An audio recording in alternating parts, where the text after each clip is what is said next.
Roma Kapitulo 15, versikulo 4. Sapagkat ang anumang mga bagay na isinulat ng una ay nangasulat dahil sa ikatututo natin, upang sa pamamagitan ng pagtitiis at pagaliw ng mga kasulatan ay mangagkaroon tayo ng pag-asa.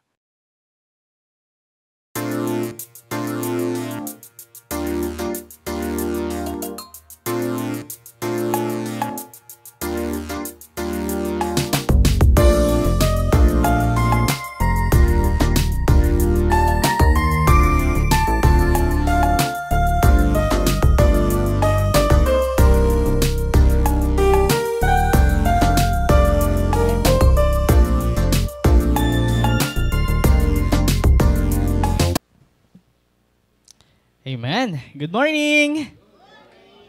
Na-energize ba tayo? No? Grabe yung kanta na yun. Nakakatuwa. Thanks, Lord. Ayan, gaya po ng nabanggit, ang ating topic po sa araw na ito ay pinamagatang ang Espiritu ng Kapangyarihan, Pag-ibig at Kahusayan. Muli, ang Espiritu ng Kapangyarihan, Pag-ibig at Kahusayan. Ayan. At magmula ito sa teksto ng 2 Timothy chapter 1 verse 7. Ayan. Kung atin pong sabay-sabay na babasahin, ito ang nasusulat. Sapagkat hindi tayo binigyan ng Diyos ng spirito ng katakutan, kundi ng kapangyarihan at ng pag-ibig at ng kahusayan. Ayan. So, dito po iikot ang pinaka-mensahe natin sa araw na ito na napakahalaga dahil ang topic na ito ay isa sa mga importanteng aspeto na kailangan nating i-apply sa ating mga spiritual na buhay. Na bilang tagasunod ng Panginoon, kailangan alam natin ang kapangyarihan, ang pag-ibig at ang kahusayan na ibinibigay niya sa atin. Kaya susuriin natin ito ng mas malalim pa upang mas maunawaan natin at may apply din naman natin sa ating pang-araw-araw na buhay. So unang bagay dito na ating bibigyan ng linaw ay sinasabi dito sa unang parte ng 2 Timothy chapter 1 verse 7. Kung may Bible po tayo sa cellphones, sabayan po natin ito or dito po sa ating screen. Ang sabi dito, sapagkat hindi tayo binigyan ng Diyos ng spirito ng katakutan. Ano ba pag sinabing katakutan? Ano ang root word? Ano ba pag sinabing root word? Ang salita ng ugat sa Tagalog, tama? Ang pinaka-basic na salita doon sa katakutan, which is takot. Ayan. So, nakikita natin dito na sinasabi, malinaw na sinasabi, hindi tayo binigyan ng Diyos ng spirito ng katakutan. Hindi daw tayo binigyan ng spirito ng takot. No? Pero, meron bang tao na hindi nakakaramdam ng takot dito? Meron ba? Fearless sa English, no? Meron ba? Lahat tayo, di ba, nakakaranas ng takot. Lahat tayo ay nakaramdam na ng takot. So, ang espiritu ng katakutan ay hindi na nagmumula sa Diyos. Pero minsan, tayo ay naharap sa mga pagsubok at hamon ng buhay na talaga namang nagdudulot ng matinding takot sa atin. Amen? Di ba? Normal eh. Parang normal ito sa ating pamumuhay. Na tayo bilang mga tao na namumuhay dito sa mundong ito, tayo ay nakakaranas ng takot. Ngunit sinasabi nga ng salita na hindi daw ito kalooban ng Panginoon para sa atin. Sabi sa 1 John chapter 4 verse 18, walang takot sa pag-ibig, kundi ang sakdal na pag-ibig ay nagpapalayas ng takot. Sapagkat ang takot ay may kaparusahan at ang natatakot ay hindi pa pinasasakdal sa pag-ibig. So ang perpektong pag-ibig daw ng Diyos ay nagpapaalis ng takot. So hindi niya ninanais na tayo ay matakot, bagkus ang nais ng Panginoon ay tayo ay maging matapang at puno ng pananampalataya. Bakit? Dahil ang ating tiwala ay nasa Kanya, no? Sa Kanyang pag-ibig, sa Kanyang mga pangako. No, yung lakas natin ay nagmumula sa Kanya, kaya kahit ano pa mang takot ang humarap sa atin, kaya natin itong labanan. Dahil nga, walang takot sa pag-ibig. At ang pag-ibig ay ang Panginoon. Ayan. Sabi rin naman sa Isaiah chapter 41 verse 10, huwag kang matakot sapagkat ako'y sumasa iyo. Huwag kang mangalupaypay sapagkat ako'y iyong Diyos. Aking palalakasin ka, oo. Aking tutulungan ka, oo. Aking aalalayan ka ng kanang kamay ng aking katuwiran. So ang pangako ng Panginoon ay lagi siyang nariyan sa iyo. Lagi siyang kasama mo. At siya ay nagbibigay ng ng katunayan na tayo ay hindi kailanman mag-iisa. No? Sa lahat ng mga hamon, sa lahat ng mga laban natin sa buhay, nariyan ang Panginoon. Kung nariyan ang Panginoon, nandyan ang kanyang presensya, ibig sabihin, nandun yung kasiguraduhan at lakas natin kasama siya. Amen? Diba? Napakagandang malaman yan, mga kapatid, dahil minsan sa buhay, kapag talagang tayo ay punong-puno ng problema, dagok talaga ang ating nararamdaman, minsan may isip natin na parang tayo ay nag-iisa lamang, na hindi ka naiintindihan ng mga tao sa paligid mo, na para bang walang bagay o walang tao na nakakaalam kung ano talaga yung nararamdaman mo. Ngunit ito ang pangako ng Panginoon, na siya ay nariyan palagi, kaya huwag kang matakot sapagkat siya ay sumasa iyo. Ganon din naman ang sabi sa Awit, chapter 27, verse 1. Sabi dito, ang Panginoon ay aking liwanag at aking kaligtasan. Kanino ako matatakot? Ang Panginoon ay kuta ng aking buhay. Kanino ako masisindak? Ito po ay sulat ni David sa mga awit. No, grabe ang pagtitiwala niya sa Panginoon na kanyang liwanag ang Panginoon at kanyang kaligtasan. So, napatanong siya, kanino siya matatakot kung nariyan ang Panginoon na sumasa kanya? Napakaganda ng mindset nito bilang mga Kristiyano, lalo na sa atin, na napakaraming kaguluhan sa mundong ito. Napakaraming distraction. Napakaraming mga bagay na maaaring magdulot ng pagliko natin sa ating mga tinatahak na daan ayon sa kalooban ng Panginoon. Kaya napakaganda nito na kahit anumang dilim ang maramdaman ni David, ay naniniwala siya na andyan ang Panginoon, nananampalataya siya na andyan ang Panginoon bilang liwanag sa kanyang mga daan. Kaya kanino nga ba siya matatakot kung ganon? So, sana ma-apply din natin yan, no? Ganon din ang sabi sa Filipos chapter 4 verse 6 to 7. Malinaw na sinabi dito, huwag kayong mabalisa tungkol sa anuman, kundi sa lahat ng mga bagay sa pamamagitan ng panalangin at daing na may pagpapasalamat ay ipaalam ninyo ang inyong mga kahilingan sa Diyos. At ang kapayapaan ng Diyos na nakalalampas ng lahat ng pangunawa ay magbabantay sa inyong mga puso at pag-iisip sa pamamagitan ni Kristo Jesus. So sa pamamagitan nga ng panalangin at pasasalamat, ang kapayapaan ng Panginoon ay darating sa atin.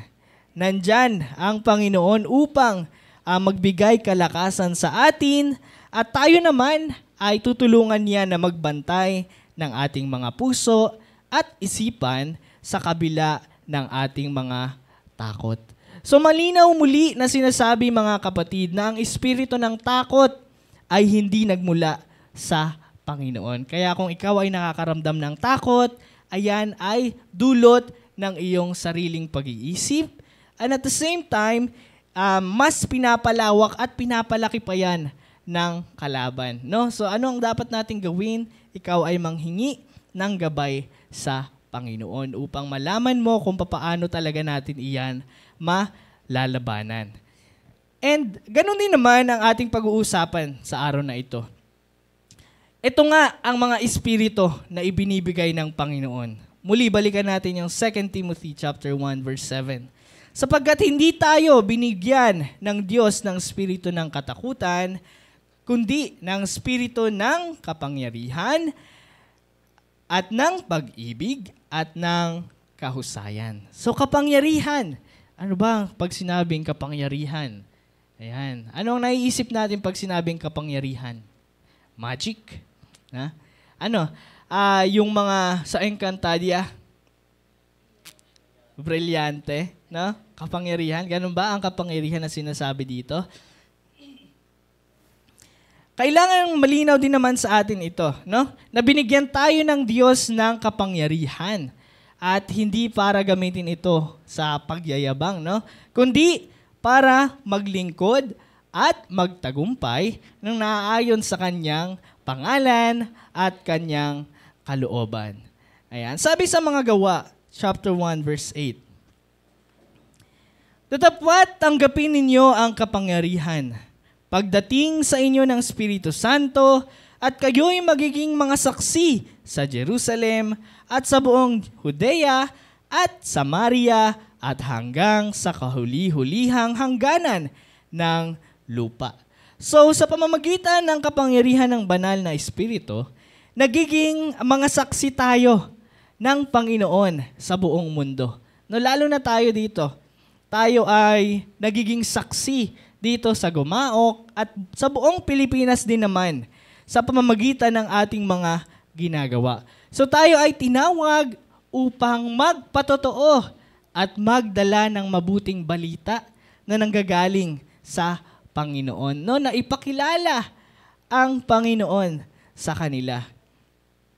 At ganoon din ang Espiritu ng Panginoon ang nagbibigay sa atin ng kapangyarihan upang tayo ay magpatotoo at maglingkod. Kasi kung ikaw ay basta-basta lang gumagawa ng mga ganitong bagay ayon sa iyong sariling kapakinabangan, ay puro pagyayabang lang ang lalabas sa iyo, no? Hindi yung talagang pagpapakita ng kabanalan ng Panginoon.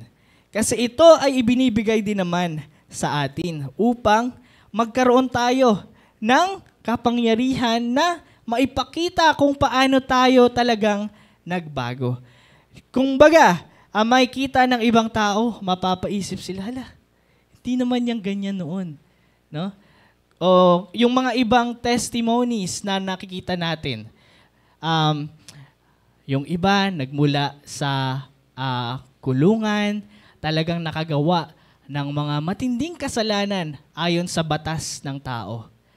Ngunit dahil binigyan siya ng Espiritu ng Panginoon na isang paraan upang siya ay magbago, naging patotoo siya sa kapangyarihan ng Panginoon. At ganun din naman, siya ay ginagamit ng Panginoon upang maipakita ang kabutihan niya. So isa ito sa kapangyarihan na ibinibigay sa atin ng Panginoon. At ganun din naman, kapangyarihan upang magdala ng mabuting balita. Ano? Ito ay upang tulungan na akayin ang mga tao na nangangailangan na makarinig ng salita ng Panginoon. At lalong higit sa pagbabahagi ng pag-ibig ng Panginoon. Dahil ito ay isa sa pinakamahalaga na dapat maalaman ng mga tao na mahal tayo ng Panginoon. Ayan, sabi mo nga yan sa iyong katabi, mahal ka ng Panginoon. Ayan, mahal ka ng Panginoon. Mahal tayo ng Panginoon. Amen? At magandang sabihin din yan sa ibang mga tao na kakilala natin, no? Na mahal ka ng Panginoon. Kung iniisip mo na walang taong nagmamahal sa'yo, mahal ka ng Panginoon. Kailangan nating ipaalam iyan sa kanila. Ganon din ang sabi sa Efeso, Kapitulo 3, versikulo 20 hanggang 21. Ngayon, sa makapangyarihang gumawa ng lubhang sagana ng higit sa lahat ng ating hinihingi o iniisip, ayon sa kapangyarihang gumagawa sa atin, ay sumasa kanya nawa ang kalwalhatian ng Iglesia at kay Kristo Jesus sa buong panahon, magpakailanman siya nawa. So ang kapangyarihan ng Panginoon na gumagawa sa atin ay walang hanggan, no? Walang imposible sa Panginoon. Tama? Meron, di ba? Topic na natin yan eh. Merong imposible sa Panginoon. Imposible sa Kanya na magsinungaling. Kaya lahat ng mga bagay na kaloob ng Panginoon sa atin ay siya rin naman niyang gagawin. No?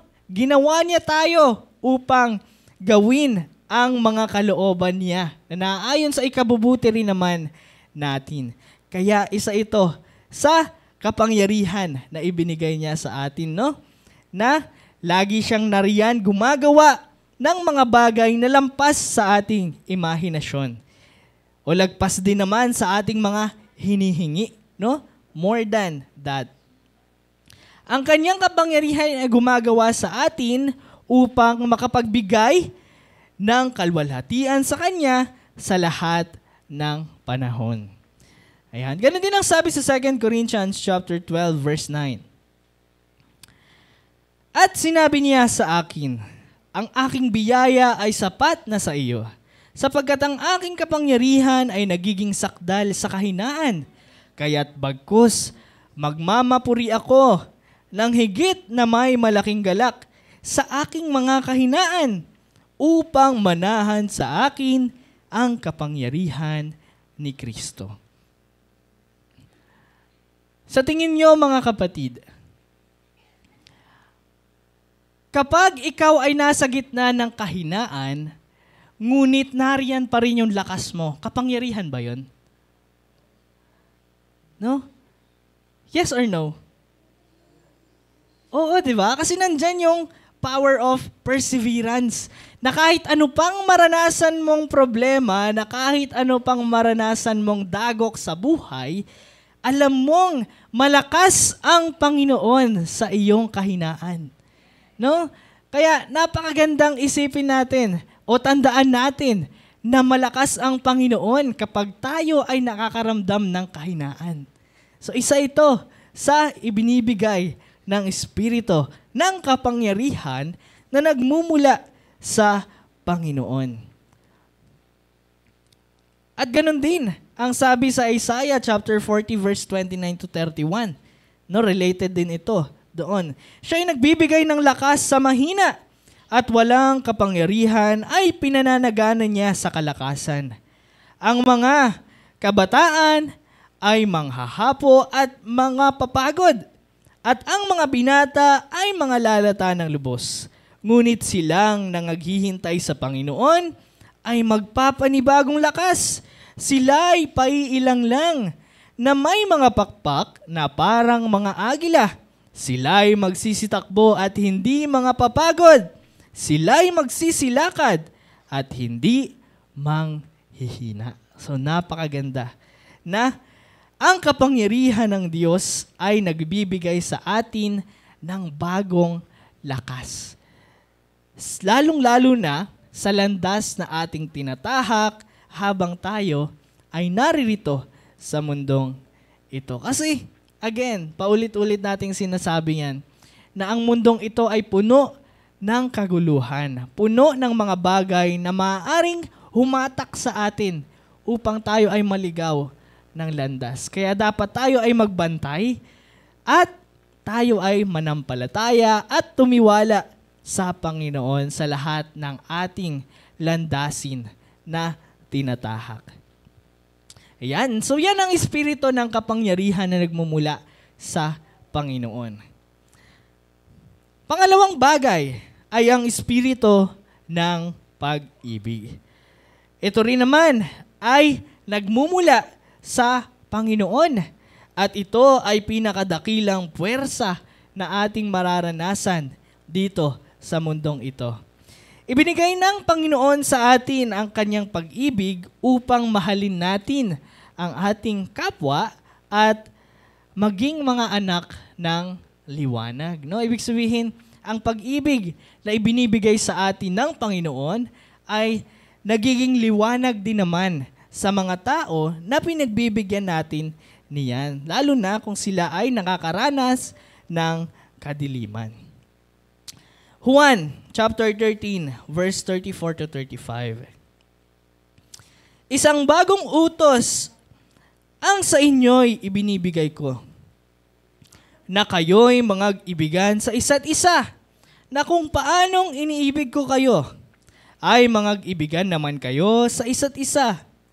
Sa ganito'y makikilala ng lahat ng mga tao na kayo'y aking mga alagad, kung kayo'y may pag-ibig sa isa't isa. So ang tunay na pag-ibig ay nakikita sa atin sa pamamagitan ng ating mga gawa at sa ating mga salita at lalong-lalo na sa ating relasyon sa ibang tao. So tayo ay tinatawag upang maging tagapagdala ng pag-ibig ng Panginoon na nagmumula sa Kanya. So ipararanas din daw natin kung paanong iniibig tayo ng Panginoon, ganon din dapat natin iniibig ang isa't isa. Ayan. So ulit, mahal tayo ng Panginoon, kaya mahalin din naman natin ang isa't isa. Amen? Yan. Yan ang isa sa mga espiritu na ibinigay ng Panginoon. Espiritu ng pag-ibig. Ganon din ang sabi sa Roma, Kapitulo 5, versikulo 5, at ang pag-asa ay hindi humihiya, sapagkat ang pag-ibig ng Diyos ay nabubuhos sa ating mga puso sa pamamagitan ng Espiritu Santo na ibinigay sa atin. So ang pag-ibig ng Panginoon na ibinubuhos sa ating mga puso sa pamamagitan ng Kanyang Espiritu. At ito ang nagiging dahilan upang tayo ay patuloy na manampalataya at patuloy na umasa at sa pamamagitan naman ito, tayo ay gumagawa ng mabuti. At lalo na ng mga bagay ng naayon sa Kanyang kalooban. So may kalakasan, may inspirasyon upang magpatuloy sa kabila ng mga pagsubok na ating nararanasan. Salamat sa pag-ibig na ibinibigay ng Panginoon sa atin. So ito ay nagiging sandigan at gabay natin upang ibahagi ito sa mga tao at ganun din naman upang maranasan nila kung papaano tayo iniibig ng Panginoon. Ito rin naman ang sabi sa 1 Corinthians chapter 13 verse 13. Datapwat ngayon nananatili ang tatlong ito, ang pananampalataya, ang pag-asa, at ang pag-ibig. Ngunit ang pinakadakila sa mga ito ay ang pag-ibig. So dapat natin iyang tandaan. So ang pag-ibig ay pinakadakila sa lahat ng espiritual na katangian na ating isinasabuhay. Kaya dapat natin itong tandaan. No, ito ang pundasyon ng ating pananampalataya at pag-asa. Bakit? Dahil nga ang pag-ibig ay ang Panginoon. No, siya ang pag-ibig. Ganon din ang sabi sa 1 John chapter 3 verse 16. Dito'y nakikilala natin ang pag-ibig, sapagkat Kaniyang ibinigay ang Kaniyang buhay dahil sa atin, at nararapat nating ibigay ang ating mga buhay dahil sa mga kapatid. No? So talagang ang pag-ibig ng Panginoon ay dapat din naman nating isabuhay upang mas maibigay din naman natin ito sa Panginoon. Dahil ang pag-ibig ng Panginoon ay nagbibigay ng sakripisyo, no? Ito ay pinakamataas na anyo ng pag-ibig. Ayan. Kaya tayo ay tinawag upang sundan din naman ang mga inilatag na sundan natin na mga daan. Ayan ang espiritu ng pag-ibig na ibinibigay sa atin. At huli, ano ang huling espiritu na isa sa mga espiritu din naman na ibinigay ng Panginoon? Ito ay ang espiritu ng kahusayan. So ang espiritu ng kahusayan o disiplinang espiritual ay mahalaga sa ating buhay bilang mga Kristiyano. No, ito ay ang pagiging maingat at masikap sa ating pamumuhay at paglilingkod. So kahusayan sa ating pamumuhay at paglilingkod. So mayroong pag-iingat at pagiging masikap. 1 Corinthians chapter 9 verse 25. At ang bawat tao na nakikipaglaban sa mga palaruan ay mapagpigil sa lahat ng mga bagay. Ginagawa nga nila ito upang magsipagtamo ng isang putong na may pagkasira. Ngunit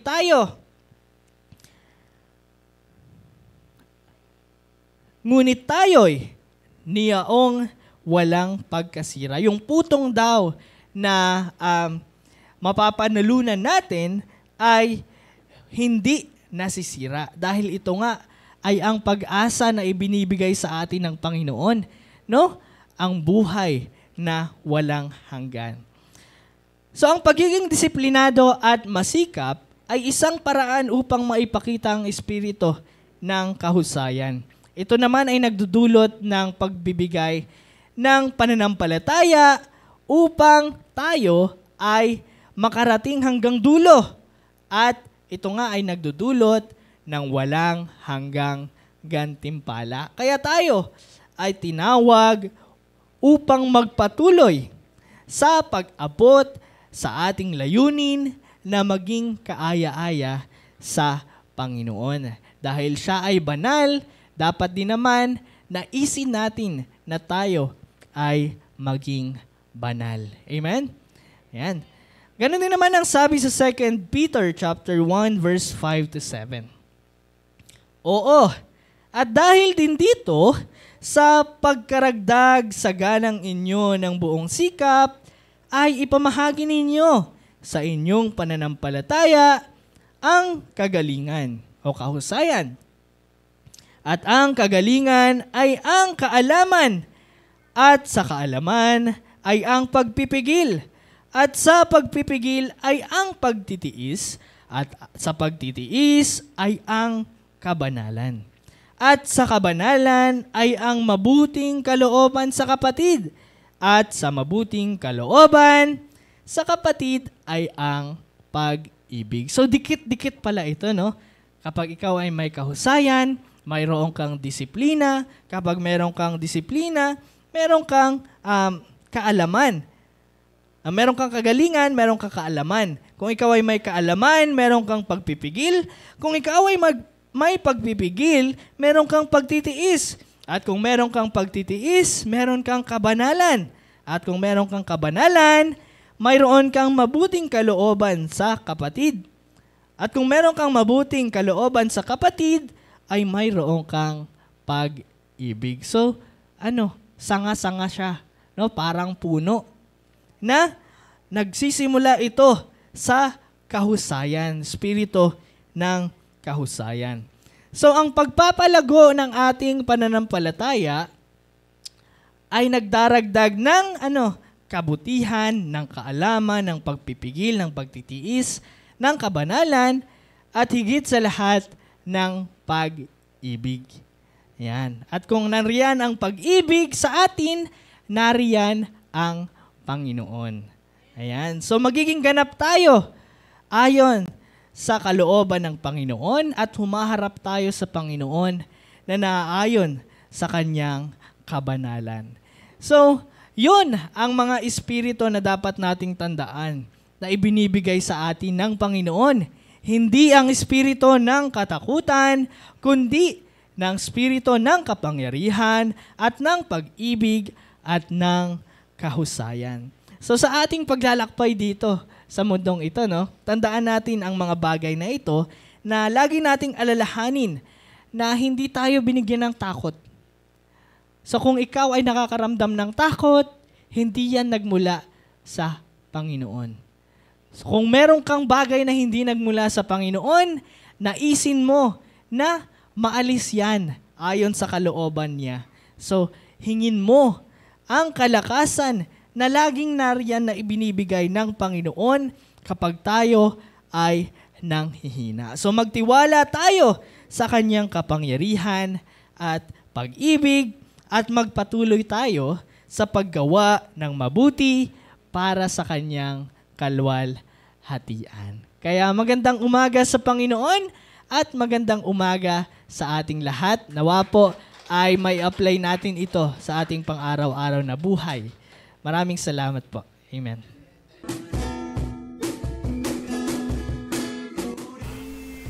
Ang kapayapaan ay iniiwan ko sa inyo.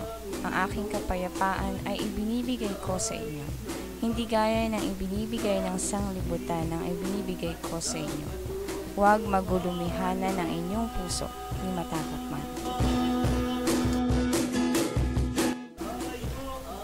Layuan ninyo ang bawat anyo na masama, at pakabanalin kayong lubos ng Diyos din ng kapayapaan, at ang inyong espiritu at kaluluwa at katawan na ingatang buo, na walang kapintasan sa pagparito ng ating Panginoong Jesucristo.